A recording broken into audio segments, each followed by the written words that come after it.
आज दोबारा मैडम समिया की क़यादत में तलागंग पुलिस ने दिन रात मेहनत करके और मैडम समिया की टीम के आरिफ सब इंस्पेक्टर और तैमूर एएसआई ने दिन रात मेहनत करके Audionic, the sound master. Bluetooth mode. कुछ कामयाबियां हासिल की हैं और मेरे एक एक्स्ट्राऑर्डिनरी काम है और बड़ी मेहनत के बाद हम इस रिज़ल्ट पर पहुंचे हैं कि मैं आप साफ़ी बिरादरान को इससे आगाह करूं।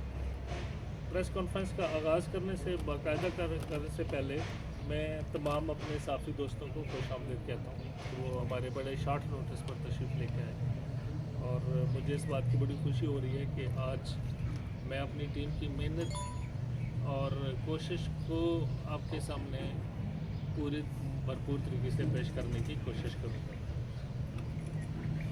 जैसे कि आप सबको मालूम है,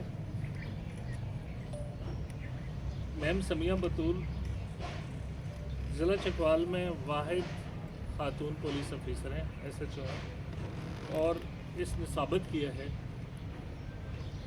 कि मेहनत, लगन और डेडिकेशन अगर मौजूद है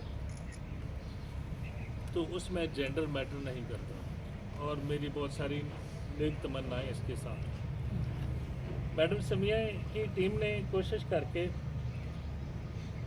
ह्यूमन इंटेलिजेंस और साइंटिफिक जो इन्वेस्टिगेशंस है उसको मद्देनज़र रखते हुए 3 गैंग को गिरफ़्तार किया है और उसके मेंबरान को गिरफ़्तार किया है। ये 3 गैंग्स नेकू गैंग, फ़ानी गैंग और फैसल गैंग के नाम से सबका रिकॉर्ड याफ्ता है। क्रिमिनल एक्टिविटीज़ में इन्होंने ऊधम मचाया हुआ था हमारे इलाके में। अल्हम्दुलिल्लाह हमने कोशिश की और इनको अपने काबू में लेकर आए और इनको 100% बुक करके हमने जेलों में भेज दिया है इनको। और इनकी इंटरोगेशन में, इनकी इन्वेस्टिगेशन के दौरान हमने जो चीज़ें रिकवर की हैं वो उसकी तफसील से पहले एक बड़ी इंपॉर्टेंट बात है जो मैं आपसे शेयर करना चाह रहा हूँ। उनमें एक शख्स, एक मुलज़म नेक मोहम्मद के नाम से ऐसा है जिसको मेरी थाना सिटी की टीम ने बाकायदा समन करके इंटरोगेट किया। He was the foreign national, he was the Afghani. यहाँ से अफ़गानी कैंप में चले जाना और फिर उसको इंटरोगेशन के पर्पज़ से वापस लेकर आना, ये एक बड़ा हेक्टिक टास्क था जो मेरी SHO और उसकी टीम ने पूरा किया और उसकी फिर इंटरोगेशन से हमें बेशुमार कामयाबियाँ हुई। इन तीनों गैंग को इंटरोगेट करते हुए सबसे इम्पॉर्टेंट बात जो रिकवरियाँ हुई हैं उसकी ज़रा डिटेल आप काइंडली नोट कर लेंगे। इन तीनों गैंग को तफ्तीश में जब हमें लाया गया तो इसमें से हमने 6 चोरी के मोटरसाइकिल बरामद किए, 6 जनरेटर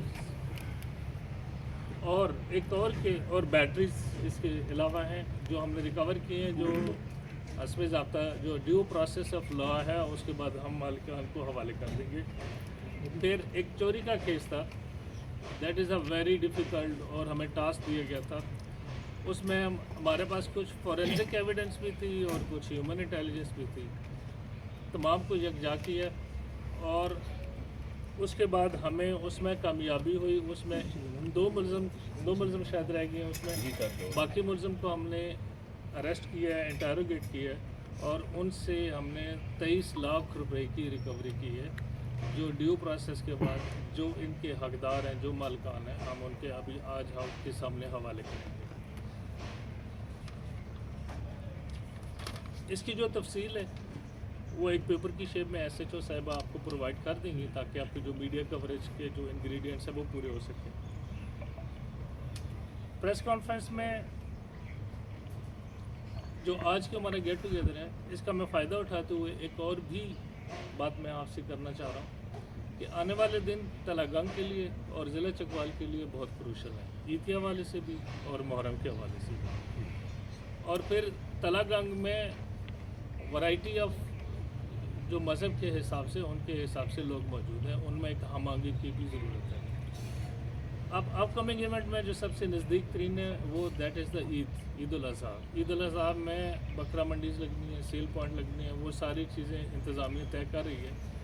मुझे अब हम अपने तौर पर अपने मौजूदा वसाइल को मद्देनज़र रखते हुए उनकी प्रिवेंशन और डिटेक्शन के लिए ड्यूटियाँ ज़रूर लगाएंगे। मेरी आप लोगों से इल्तमास है कि आप भी हमें प्रॉपर निशानदेही करें, मेरे आंखें और बाजू बने, ताकि पुरअमन तला गंग को हम प्रोसीड कर सकें। वो मालिना इल्लल बलाग। आगे प्रोसीडिंग के लिए SHO साहब से मैं रिक्वेस्ट करता हूँ कि इनकी जो ड्यू हैंड ओवर जिनके करने हैं वो मुझे